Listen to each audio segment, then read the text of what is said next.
It held thousands of foreign fighters, including men from ISIS and the Taliban. And then all of a sudden, for the first time in 20 years, the lights went out at Bagram. The locals understood immediately what was going on. Without warning or even a courtesy notification, the U.S. military just left, split in the middle of the night, and turned off the power as they did. Ultimately, the base's new Afghan commander fled too, and so within minutes, looters descended. They found thousands of vehicles at Bagram, hundreds of them armored, as well as a huge cache of weapons and ammunition. Now, the Pentagon didn't seem concerned. Mark Milley, the chairman of the Joint Chiefs of Staff, had explained already that, quote, Bagram is not necessary tactically for what we're going to do in Afghanistan, end quote. That turns out to be a massive miscalculation. That's now clear. The decision to abandon Bagram airfield was in fact idiotic, and it led directly to the killing of 13 American servicemen yesterday.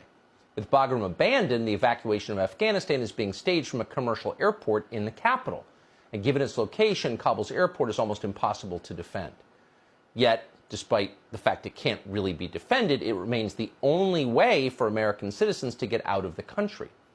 As Bill Raggio, the editor of the Long War Journal, put it, abandoning Bagram Air Base, quote, is the perfect example of the generals just saluting and saying, yes, sir, and can do, and not standing up and saying, this is madness, and I can't execute this because I'm putting the lives of Americans at risk, and you need to find someone else to do it. Tragically, no one in authority was brave enough to say that. Instead, at every turn, they made unwise decisions that seemed designed to make the country they serve weaker, to humiliate the United States. What's interesting is that these very same people are now overseeing what may be the largest airlift in generations, an airlift of thousands of Afghan citizens into the West and into our country. So how is that airlift going? You're hearing a lot about it, but very few details. Who, for example, are all these Afghans? Many of whom are on their way here. The truth is, despite what they are telling you, we have no real idea who they are. We just don't know.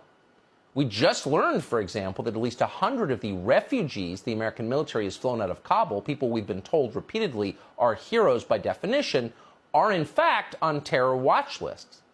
One man we evacuated apparently works directly for ISIS. Today, an Afghan interpreter told Fox News that this sort of thing is happening all the time.